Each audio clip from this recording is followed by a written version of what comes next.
Merci de nous rejoindre. Vous êtes bien dans votre émission Direct Santé.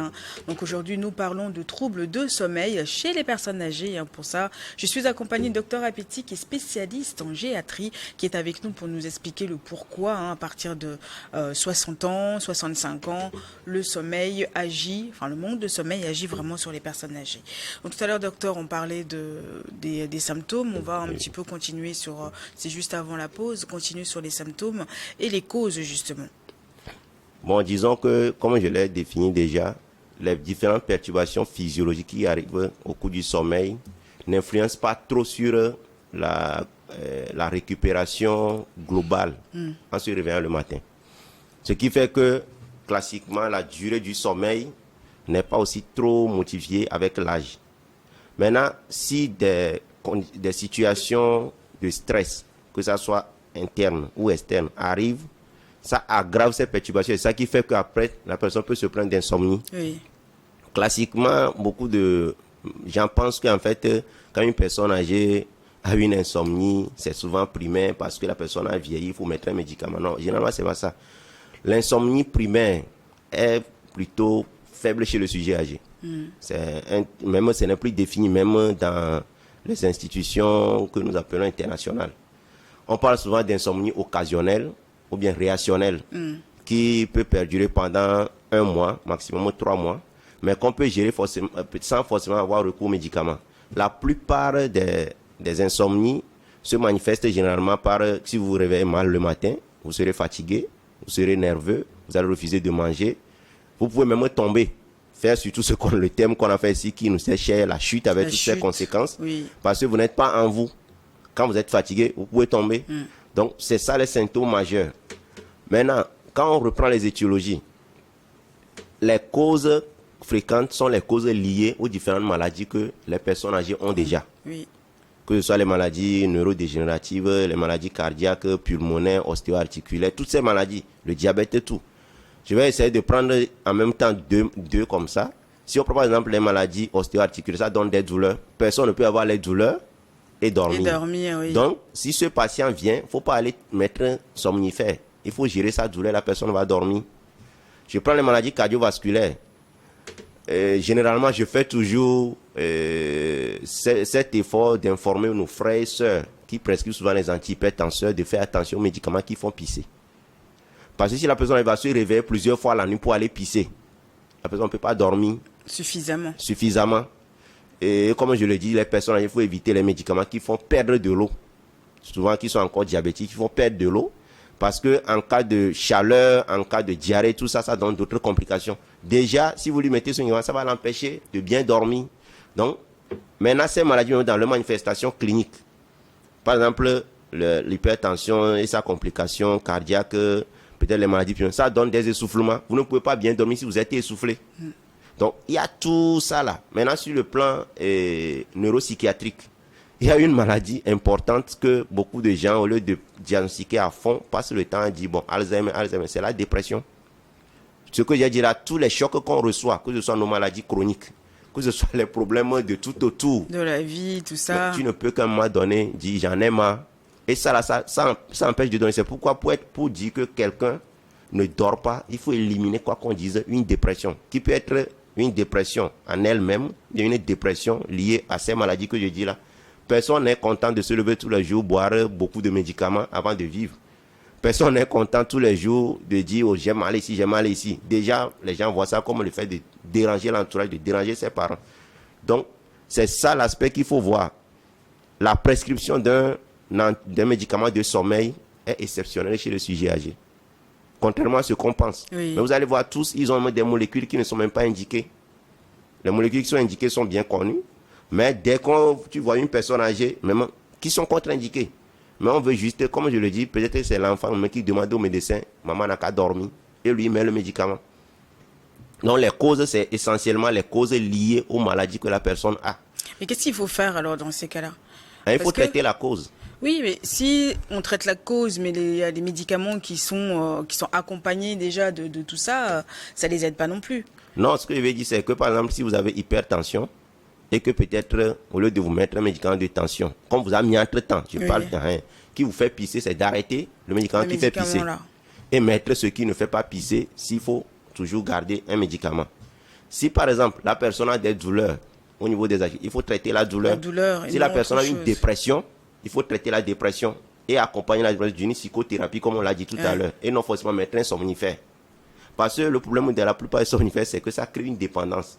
Et si vous ne faites pas beaucoup d'efforts, après un mois, vous sera difficile d'arrêter. Or, vous pouvez régler ça. Par exemple, ce que je peux donner comme exemple, supposons qu'une maman dit que bon, je veux que peut-être mon enfant me visite chaque week-end. Je l'ai déjà dit sur ce plateau. Et c'est à cause de ça qu'elle ne dort pas. L'enfant va exiger un médicament. Parce qu'il dit que la maman le gêne. Mais moi, je vais lui dire non, visite ta maman d'ici une semaine, 2 semaines. Si elle ne peut pas dormir, c'est ça. Ouais. Mais qu'est-ce que nous faisons? On met médicaments. Il y a aussi les causes environnementales tout autour. Je vais toujours tacler un peu les gens. Dans nos milieux, il y a un certain nombre de comportements qui dérangent la paix des autres. Quand quelqu'un est content dans sa chambre, il veut que tout le monde le sache. Si toi tu es content, joue ta musique pour toi. Je ne suis pas obligé d'être content avec toi. Ceux qui, nos églises, ceux qui crient, tout autour, il y a des gens. Ils crient. Or, ça perturbe. C'est tout simplement qui agit plus sur le sommeil des gens. Pire encore, c'est dans la nuit profonde. Tu es en train de dormir et puis quelqu'un crie. Ils sont nombreux, parfois, on prend mes mégaphone, on vient rester devant ton portail. Tu sors pour régler pour au moins discuter avec la personne t'agresse. Moi, j'ai déjà eu ça 2-3 fois. C'est sûr. C'est ça. Donc, c'est les conditions ambiantes. C'est ce que je dis, le stress est de tout autour. Et ça, une fois qu'on règle ça parfois, la personne dort. J'ai déjà 2 exemples simples récemment, en dehors des autres. Il y a une dame qui disait qu'il y a une église à côté, ça l'empêche de dormir. Moi, je lui ai dit, bon, il dit qu'il y a sa soeur à Djaglé. Elle n'est pas à Djaglé, elle a dormi pendant 1 semaine. Elle est revenue, j'ai dit, mais on va faire comment maintenant? Moi, je ne peux pas mettre le médicament parce qu'il crie. Donc, finalement, comme elle n'a plus grand-chose à faire là où elle est, elle a accepté d'aller rester chez sa soeur à Djaglé.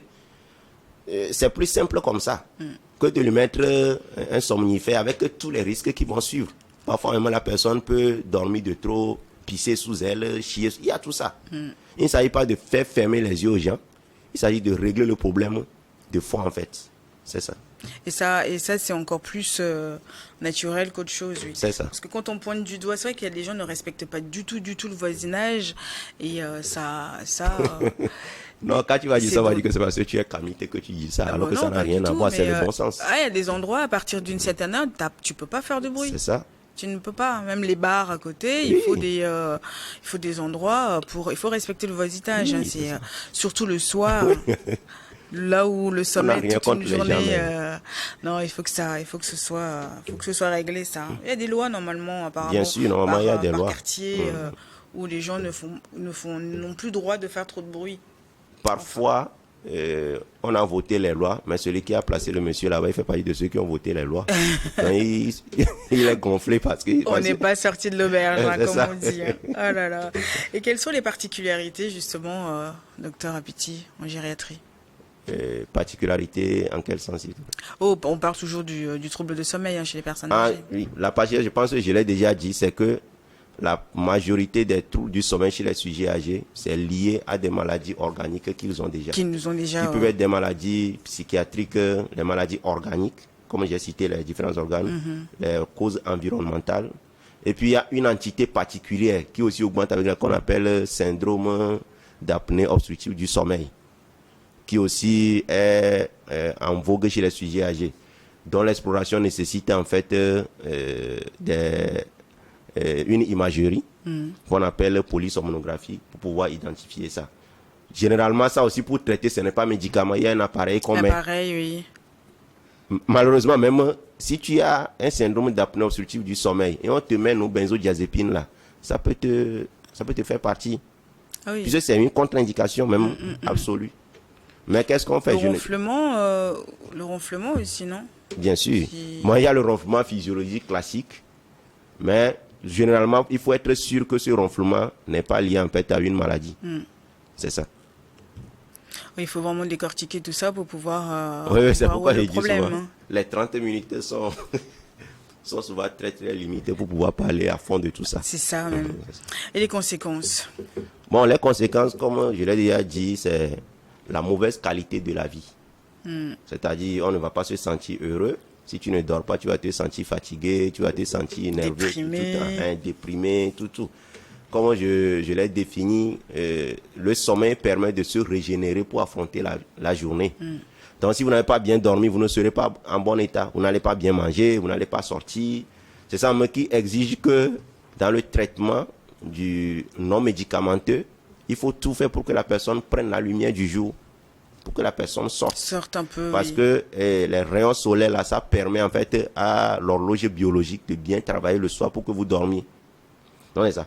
Donc, quoi qu'on dise, on n'a pas d'autre choix que de réduire au maximum, comme je le dis souvent, l'approche pharmacologique des maladies qui n'en valent pas la peine. Parce que la personne âgée en a déjà beaucoup. Oui. C'est-à-dire, c'est des gens qui viennent avec l'hypertension, le diabète, peut-être entre-temps. Il y a l'asthme qui peut être lié au cœur ou asthme authentique. Il y a le diabète et tout. Mais si vous n'êtes pas, vous n'avez pas ce qu'on appelle le savoir-faire gériatrique. Comme je le dis, on n'est pas obligé d'être gériatre. Aujourd'hui, on a assez facile à l'information. Si vous êtes un médecin généraliste, si vous voulez faire quelque chose, vous pouvez cliquer. Vous pouvez payer les livres de spécialistes lire. Ce n'est pas un acte technique, ce n'est pas de la chirurgie. C'est la chirurgie qui nécessite qu'on refasse ça. Mais si vous êtes généraliste, vous lisez un livre de cardio, vous pouvez comprendre ce qu'il faut faire. Si vous n'avez pas compris, vous demandez l'avis d'un cardio. Si vous voulez lire un livre de gériatrie, vous pouvez connaître l'essentiel. Si vous ne connaissez pas, vous pouvez demander l'avis. Ça permet de ne prescrire que ce qui est utile pour la personne âgée et d'éviter les médicaments inutiles en fait. Il faut beaucoup d'écoute aussi. Beaucoup. Ouais, c'est le rôle que joue en fait le psychologue et l'entourage. Moi, c'est surtout l'entourage. On fait psychothérapie individuelle, psychothérapie familiale. Enfin, on regroupe les gens. J'ai toujours donné des exemples ici que, par exemple, il y a une vieille qui est dans la maison de son mari et que sa fille se lève, elle prend un monsieur, on vient, on ferme la porte de la vieille au salon et puis ils font la chose. Ça là, la vieille ne peut pas dormir. Il y a une autre vieille, son petit-fils prend une jeune fille, ils passent par le salon, ils vont dans leur chambre, la vieille au salon, ils font leurs choses. Tout ça, tu ne veux pas dormir. Or, tout ça, c'est pas un médicament qui gère. Non. Mais le fils aurait aimé que tu mettes que la vieille en fait de trop. Non, ça, c'est pas bon. Déjà, quand nous, on est, même moi ici, moi, je le dis souvent aux gens, quand mon papa et ma maman viennent chez moi à la maison, la chance est faible que moi il fasse quelque chose à ma femme jusqu'à ce qu'ils ne quittent. C'est un principe que je me suis donné. Quand ils vont quitter, ce qu'on va faire, on peut faire. Mais tant qu'ils sont là, moi, ils ne vais pas. Non. Maintenant, généralement, bon, je vais vous faire rire. Pour les femmes, vous n'aimez pas ça. C'est comme si on aimait ses parents, c'est pourquoi. Mais c'est pour les respecter. Oui, c'est ça, c'est pour les respecter. Mais aujourd'hui, les gens pensent que, bon, on est dans ce qu'on appelle le romantisme. Il faut faire tout sans respecter l'âge. L'âge, c'est un critère majeur d'harmonie d'une société. C'est-à-dire, qu'est-ce que je veux dire? Si vous avez une personne âgée dans votre famille, ça règle beaucoup de problèmes. Si vous vous chamaillez, vous racontez des choses, on va chez la personne, vous dit un ou deux mots. Si vous avez une personne dans votre famille, c'est que c'est une famille qui est bénite. Quoi qu'on dise, j'ai fait la gériatrie, c'est parce que moi je me suis dit que notre histoire sera bien réécrite en interrogeant ces personnes de nous dire clairement les choses. Parce qu'il y a des gens qu'on a défiés totalement, d'autres qu'on a, on a diabolisé, alors que aucun des deux n'est totalement bon, ni totalement mauvais. Oui. Donc, il faut écouter les versions de ces gens. Et je ne peux pas dire que je n'en gagne pas beaucoup en les écoutant. Ah oui, ça c'est important d'apprendre surtout les choses parce qu'il y a pas mal de choses qui ont été, bien sûr. Qui sont parties, qu'on a pu, ces connaissances-là, c'est bien, comme vous dites, c'est les grands-parents, c'est bien d'écouter, même les contes, raconter des histoires. Bien sûr. C'est très intéressant, il faut en prendre soin. Parfois les chansons, il y a des chansons. Comme je disais, j'ai oublié un aspect important, comme on n'a pas le temps, même la gestion des stress dans nos communautés. La manière dont on gérait, on n'avait pas normalement besoin de psychologue aujourd'hui. Oui. Quand il y a un deuil, comment il faut gérer le deuil pour que l'endeuillé ne tombe pas dans les troubles anxio-dépressifs. Aujourd'hui, on met le corps peut-être à la morgue, on fait rapidement, on regroupe rapidement les gens, on fait fanfare, bobo, et puis tout le monde disparaît. Alors qu'avant, on fait peut-être une semaine, il y a des cérémonies, 2 semaines, il y a des cérémonies, 6 semaines, il y a des cérémonies, 3 mois, il y a des cérémonies, et puis 3 ans, il y a des cérémonies. Classiquement, la définition de que ce soit la dépression, des troubles du sommeil liés à ces situations, on va jusqu'à 3 mois. Pendant tout ce temps, il y a des gens qui circulent dans l'environnement, dans la maison. Oui. Donc la personne ne va pas se sentir seule. Aujourd'hui, les enfants amènent fanfare de Lomé, tente tout et puis rapidement, tout le monde C'est fait. disparaît. C'est Après, la fait. vieille va se sentir seule ou bien le vieux va se sentir seul. Cet aspect est important. C'est pourquoi nous prenons retour à la source. Quand on retourne à la source, les gens pensent à des choses qui ne sont pas vraies. Bah, il faut aussi évoluer un peu quand même. Oui, mais qu'est-ce qu'on met dans l'évolution? Moi, il dit ce que nos ancêtres ont produit comme les pyramides, on ne l'a pas encore fait. Oui. Donc, on peut pas dire qu'on est plus que la momification vraie, sans trop de formol, on n'est pas capable de le faire. On attend que le blanc découvre ce que nos ancêtres ont fait venir nous l'enseigner. Les corps ont fait 5 000 ans, 10 000 ans, ils sont encore là. Il y a des corps, on a enlevé l'intestin, le cerveau, tout ça, sans trace chirurgicale. Moi, j'ai un document, on a mis la chirurgie et la magie en Égypte antique. C'est comme ça, ils vont dire. C'est eux qui ont écrit. Comme ils n'ont pas vu de traces sur les corps, c'est par magie qu'on a enlevé. Bon, si ma soeur, mon frère est malade, peut-être de l'intestin, il va faire la magie pour enlever la maladie sans ouvrir le corps. Je ne pense pas que c'est mauvais. C'est ça. Au lieu d'ouvrir avec tout ce qui suit après. Donc c'est comme ça, ils envoient les termes. En fait, c'est pour nous empêcher de voir positivement ce que nos ancêtres ont fait. C'est ça. On arrive à la fin de l'émission, docteur. On va juste faire une petite conclusion. Que peut-on retenir de tout ça? Comme je le dis souvent, ce serait intéressant d'avoir un long temps pour pouvoir mieux expliquer les choses. Oui. Mais bon, quelque chose vaut mieux plutôt que rien. Si on peut répéter de temps en temps, vous savez que d'un côté ou de l'autre, on n'a pas vraiment le temps. Mais ce serait intéressant pour que nos frères et sœurs comprennent. Moi, j'exhorte surtout mes frères à se spécialiser pour la prise en charge des personnes âgées. Comme ça, le discours qu'on tient, qui n'est pas forcément un discours académique, peut porter. On va faire aussi des études pour prouver aux autres que ce que vous avez dit, ce que vous avez fait là, ça ne marche pas comme ça chez nous. Je vais donner un exemple rapidement. Souvent, quand nous on écrit quelque chose ici et qu'académiquement, on n'est pas trop d'accord et qu'on envoie chez ceux-là, ils aiment. Ils nous invitent plusieurs fois pour venir dire parce qu'ils voient du nouveau. Quand tu dis non, on ne peut pas prescrire ça chez nous. Et nos frères disent que non, la recommandation de la Société européenne de cardiologie, on n'est pas en Europe ici. C'est Société européenne de rhumatologie, on n'est pas en Europe ici. Puis le climat n'est pas pareil. C'est ça. Tout ça, donc, mais on ne se comprend pas. On va dire, toi, tu es qui pour contredire le blanc? Mais c'est dégueulasse quand même. Je suis désolé. Très bien, écoutez, un grand merci à vous, docteur. Je rappelle que vous êtes spécialiste en géatrie. Un grand merci pour ce sujet de ce jour, le trouble de sommeil chez les personnes âgées. Un grand merci à notre partenaire Voltic. Merci à Messi à la réalisation, Fofo à la caméra. Et un grand merci à vous tous qui nous suivez tous les jours dans cette émission Direct Santé. On se retrouve demain. Bye bye.